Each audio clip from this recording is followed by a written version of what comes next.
Jessica Miller's phone vibrated, dread pooling in her stomach as her husband David's name flashed on the screen.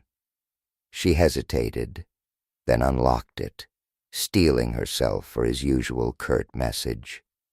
Business done. Flying back. Dinner reservation 7 p.m. at the grill. See you there. Happy anniversary. Cold, factual, devoid of any affection. Her chest tightened. This was their marriage now. A polite, passionless routine. She typed back, fingers trembling. See you. Happy anniversary. I love you. Placing the phone down, she stared at it, willing a reply, any acknowledgement. Nothing. The clock ticked. Just enough time to get ready. She sighed, swung her legs off the bed, the cool floor a jolt. Who was that? Jason Black's voice, low and lazy, came from the bed. She turned. He lay there, shirtless, amusement sparking in his dark eyes. My husband, she replied, running a hand through her hair. He's back. Dinner tonight. Anniversary. Jason smirked. 5th anniversary, huh? Big one. Thought he was still in Chicago. He was, she said, moving towards the bathroom. Finished early, apparently. Jason chuckled. Workaholic. Efficient, even on anniversaries. She forced a smile, fingers gripping the bathroom doorframe. Need to call my mom. See if she can keep Ryan longer. Jason's expression darkened. Think he knows, Jess? She froze. About us? Jason nodded, gaze unwavering. No, she said, shaking her head. He's too distracted. Work. Doesn't notice anything anymore, let alone me. Or Ryan. Jason leaned up, tone sharp. Think he knows Ryan isn't his? The question hung in the air. Jessica turned away, biting her lip. If he does, he hasn't said anything. Doubt he'd keep that quiet. Jason sighed, rubbing his face. Need anything? You know where to find me. She forced a smile, guilt heavy. Thanks. After a quick call, Jessica stepped into the shower, hot water scalding her skin, scrubbing away Jason's lingering touch.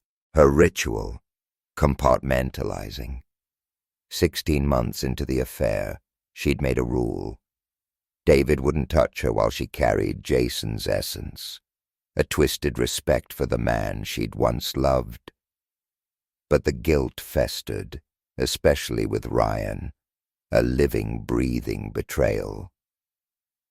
Drying off, she slipped into the blue dress she'd brought to Jason's apartment, plunging neckline, short hem, designed to draw attention. She studied herself in the mirror. Had David seen this dress? If not, she'd say it was new. Across town, David Miller sat in his SUV, cigarette burning, staring at his phone. A photo from the private investigator. Jessica leaving a luxury condo, one she'd visited countless times in 18 months. The blue dress accentuating her curves, not the same dress she'd worn in. David's jaw tightened. Weeks of charade. Justine believed he was in Chicago selling security systems. His real mission, critical, personal. Mr. Sterling's words echoed. Serious problem, Miller. Your problem, our problem. Solve it quietly, or I will. David had nodded. No arguing with Sterling. To Jessica, he was a salesman. She had no idea his work trips involved installing surveillance for Sterling's clandestine network. Now, in his SUV, Plans churned, not romance, but confrontation. Jessica had secrets. So did he. Tonight, one would break. David sat in the dimly lit booth, hands resting on the table. The weight of what he was about to do pressed down. No fear, just grim resolve. Months rehearsing this in his head. Now, happening. Jessica, the woman he'd thought he'd spend forever with, moments away. Across the street, a taxi pulled up. Blue dress, heels, freshly styled hair. Radiant, almost like the woman he'd fallen in love with. Almost. Betrayal soured any admiration. David noticed the man in khaki and the woman with a briefcase by the entrance. They nodded subtly as he approached, his own briefcase in hand. A few words with the hostess, secluded corner booth secured. Perfect. Privacy. 5 minutes seated, Jessica arrived, smile plastered on her face. Did she believe everything was fine, or just a better actress than he'd thought? "Good evening, Jessica," he said, standing, tone cordial, face neutral, no warmth. "Hi, David," she replied, sliding into the booth, voice confident, but a flicker of uncertainty in her eyes. Pleasantries, orders placed. David's mind drifted back. How it unraveled, slowly.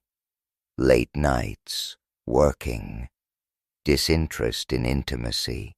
Hidden texts. Then Ryan. Pregnancy announcement. Joy. Unease. Joy for fatherhood. Unease because something felt wrong. By Ryan's birth he knew, but played the dutiful husband, waiting for the perfect moment. Tonight, food arrived. Silence. Jazz hummed. Finally, Jessica spoke. "David, something wrong? You seem different." David put down his fork, looked at her, expression unreadable. "Different? Anniversary? Reflective, I suppose?" "Reflective?" she asked, tilting her head. "Yes. How we got here, where we've been, where we're going." He paused, letting words sink. "Tell me, Jessica, ever think about those things?" She shifted uncomfortably. "Of course. You're my husband, David. I love—" "Don't," he interrupted, voice sharp. "Don't say you love me. Not tonight. Not after everything." Her eyes widened, fork clattering. "David, what are you talking about?" He leaned back, fingers drumming lightly.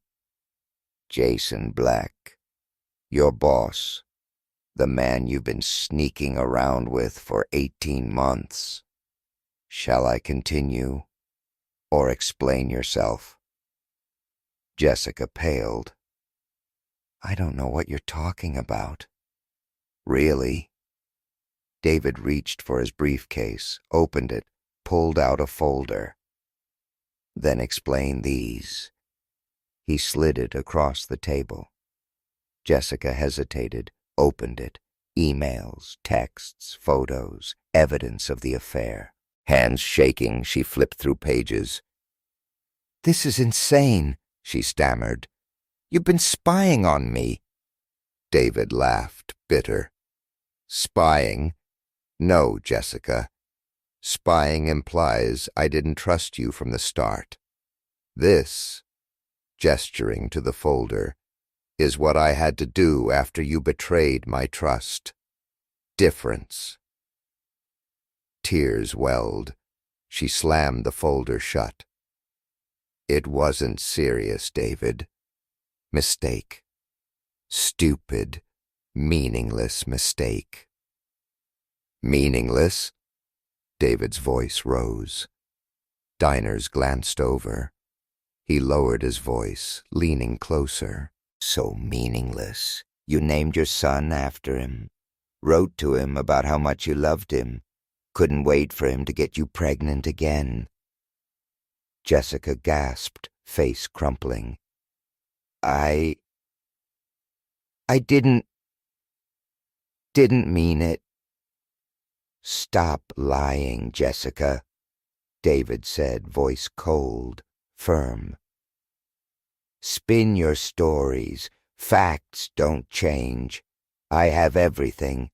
Proof of affair. Ryan isn't mine. You funneling money into a secret account. Think I wouldn't find out? Tears flowed freely. She clutched the table. David, please. Sorry. End it. Whatever it takes. Fix this. Don't leave me. David stared, expression unreadable. Finally he spoke. Fixing things. Too late. Choices, Jessica. Consequences. He gestured to the man and woman by the entrance. They approached. The man placed an envelope before Jessica. What's this? She asked, voice trembling. You've been served, the man said simply.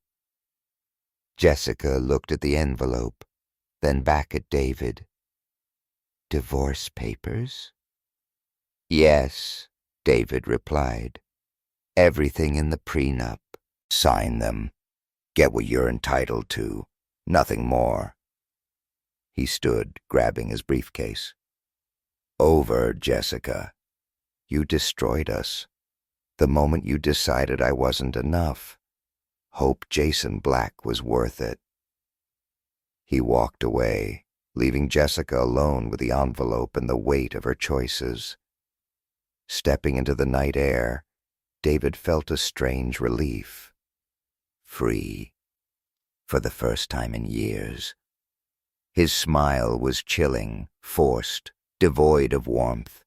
His gaze bored into Jessica, cold, unyielding. As much as I hate you right now, Jessica, not heartless enough to deprive little Ryan of his mother. His voice, calm, laced with disdain, sent a shiver down her spine. She opened her mouth, but he continued. Although, he added, head tilting slightly, ironic, isn't it? I was just a meal ticket, convenient provider, built-in babysitter. Meanwhile, your son's real daddy got all the benefits. You made a fool of me, Jessica. But let me make one thing crystal clear. He leaned forward, eyes narrowing. Your free ride ends today. Her breath hitched, voice trembling. What about Jason? David laughed, bitter, sharp as a knife. Jason? Concerned about your son? Or perhaps his real daddy? He didn't wait for a response, tone dripping with mockery. Don't worry, I've already handled that. Alienation of affection lawsuits, very much a thing here. Carter's being served as we speak. Her eyes widened in shock. David, no! Oh, yes, he interrupted, smirk tugging at his lips. Might lead to something, might not. Frankly, don't care. Principle of the matter, wouldn't you agree? His voice hardened, smirk fading. Don't think Carter's problems end there. No. His little house of cards just beginning to crumble. Jessica stared, pale. What are you talking about? David's expression darkened, tone ominous. Earlier today, I visited Mr. Thompson, your managing partner, presented him with evidence of your little affair. Let's just say he wasn't thrilled to learn senior partner fraternizing with subordinate. especially when that subordinate married to someone with my resources. Her voice cracked. You didn't. Oh, I did, he said, leaning back, smug expression. Mr. Thompson, motivated to take swift action. Firm's reputation, potential lawsuits. Carter's days numbered. Lucky if he cleans out his desk before security escorts him out. Hands gripped the table, trembling. David, please. Don't interrupt me, Jessica, he snapped, tone icy. You might want to hear this part. Mr. Thompson, in his infinite wisdom, decided unfair to punish you. Mother, newborn, optics, job safe for now. But don't get comfortable. Gaze unrelenting, words cutting deep. Your days there numbered too. Tears welled, but David showed no compassion. As for Carter, do you even know who he really is? What he's involved in? She shook her head, voice barely audible. I don't know. Doesn't talk about work. Of course not, David sneered. If you knew, you'd run.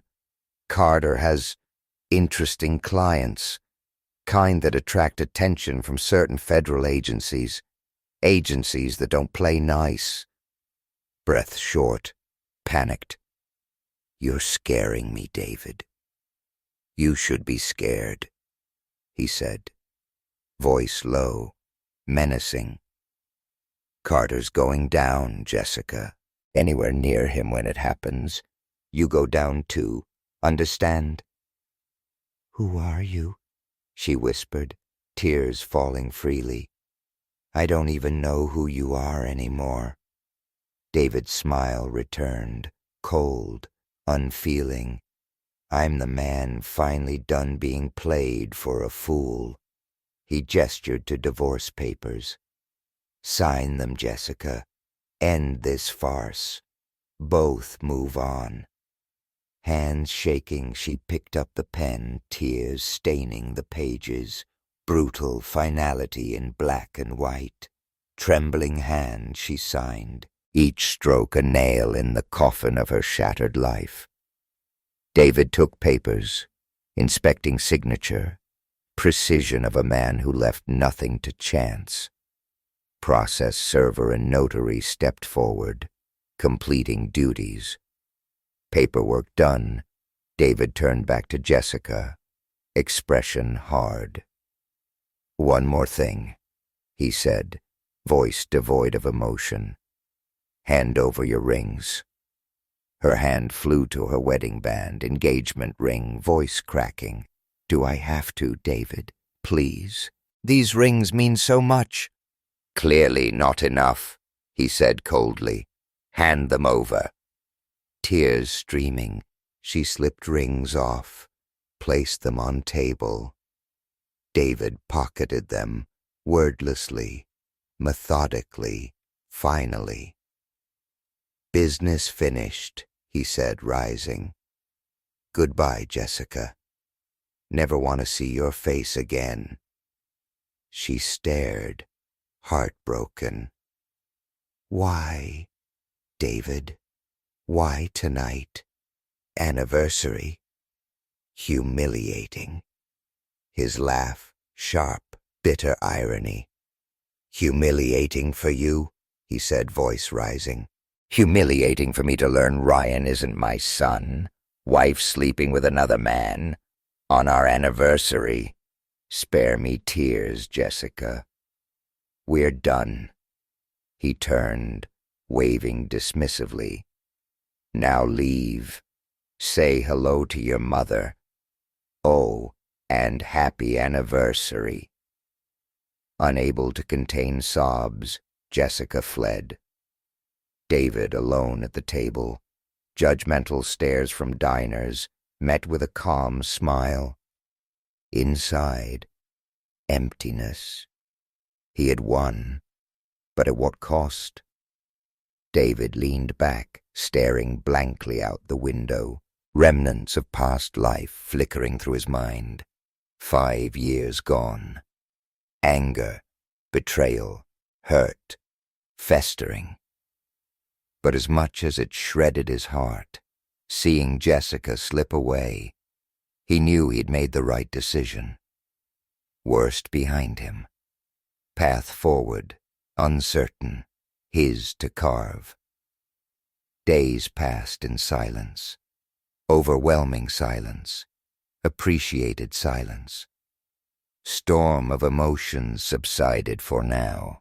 David pushed through, no incidents. Necessary, survived, but never escaped the past. He knew it. Tried to control emotions, but a part of him longed for the love with Jessica. Ache buried deep, threatened to rise. He'd chosen this path. No going back. Then, knock on the door. Upstairs, whiskey, master bedroom, tires crunching gravel driveway, glanced out window, knot in stomach tightened. Jason Black's sports car. Pulse quickened. Expected.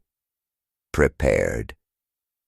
Security, not just locks, cameras. Anticipating threats.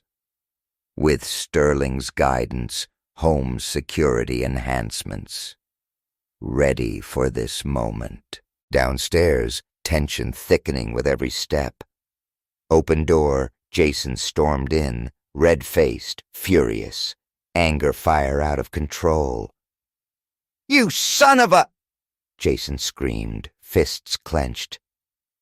"You cost me my job. Jessica won't even talk to me. I'm gonna kill you, you piece of—" David stepped back, face cold, emotionless. Jason's words venomous, but little impact. Expected. As Jason advanced, something strange. Tiny red dots appeared on Jason's chest. He stopped, confused, looking down at his shirt. Electronic voice from walls, sharp, commanding. Alert, intrusion, do not move. Jason's eyes widened, confusion, panic. "What the hell is this?" he yelled, swatting at red dots. Anger mingled with fear. Before he reacted, sharp, mechanical sound. Whoosh. Darts fired from hidden compartments. Jason looked down, horror widening eyes. 15 tranquilizer darts sticking out. Body twitched, movement slowed. Too late. Eyes rolled back, crumpled to floor like rag doll. David, calm, looked at Jason's limp form, smirked. "Don't think you'll be killing anyone today, Carter," he said, taking out phone. Pressed icon, calm, professional voice. "Operator 1211, clean up in aisle 15. "Clean up in aisle 15, understood," operator replied. David pressed another button. Concealed tranquilizer system retracted smoothly into walls. Seconds. No sign of mechanism. House ordinary. Secure. Quiet. Controlled. David turned to go. White van pulling into driveway caught his attention. Men in TYC suits exited, moved quickly to door. Efficiently dragged Jason's unconscious body out, loaded into van. One grabbed keys to Jason's sports car, slid into driver's seat. Minutes, van and sports car gone, disappearing into night. David closed door, expression unreadable. No satisfaction, no triumph. Emptiness. Done what needed to be done. Nothing more, nothing less. Days passed. Silence. Surreal events slipping into past. David tried to move forward. Reclaim normalcy. Small comfort in morning coffee ritual. But weight of what he'd done, what lay ahead, lingered. Walking back to car, caramel mocha from coffee shop, man appeared out of nowhere. Large, dark suit, dark sunglasses obscuring expression. Breakbones with a glance. "Mr. Sterling wants to talk to you, Mr. Miller," the man growled, commanding tone. "Right now." David hesitated, nodded. Followed man down street, mind racing. What now? Man led him to sleek black limousine, parked at curb. Door opened. David slid inside, glanced at escort. Car door shut, soft thud, voice he recognized greeted him. "Miller, good to see you're still free." Mr. Sterling's gravelly voice cut through tension. David, taken aback, smiled. Yes, sir. Been keepin' busy." Sterling smiled, one eye gleaming with amusement, placed hand on David's shoulder. "Please, David. When it's just us, call me Sterling." David nodded. Something surreal.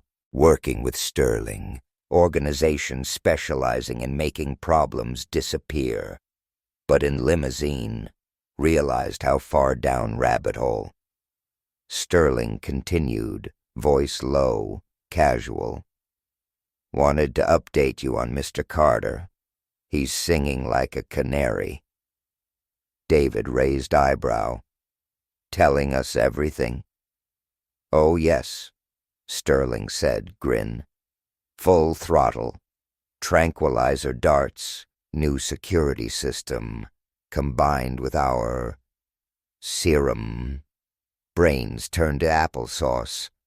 Swinging in a cage, chirping like a bird. Cooperative, though." David shook head, disbelief. "Didn't expect this far." Sterling pulled envelope from jacket, handed it to David. Managed to get him to settle out of court, before too incompetent to sign name. Grateful to be alive, agreed to much more than you wanted. David smiled. "Good to hear." Sterling's tone shifted, serious. "By the way, impressed with new system. Expected 50 caliber chain guns. More subtle choice. Respect that." David chuckled. "So do I. Just had carpet cleaned." Sterling grinned. "Good sense of humor, David. Why I like working with you." Brief silence. David spoke. "Heard anything about Jessica?" "Yes," Sterling said, tone neutral. "Back at work. Mr. Thompson. Short leash." "Didn't tell her who I really work for," David replied. Sterling nodded. "Thought so. When divorce finalized, come to headquarters. Something new in mind." David raised eyebrow. "New project?" "No," Sterling replied, smile. "New partner." David's mind raced. Partner. Never needed one. Sterling's smile widened. "First time for everything, isn't there, David?" David nodded. Confusion, curiosity. "Yes, sir. Suppose there is." Sterling's smile softened, stood. "Good then. Look forward to seeing you." Door opened. David stepped out, watched limousine drive away, merging with traffic. Stood there, mind spinning. What did Sterling have in store? Next chapter unfolding. David had no idea where it would lead, but one thing certain: path he would walk alone.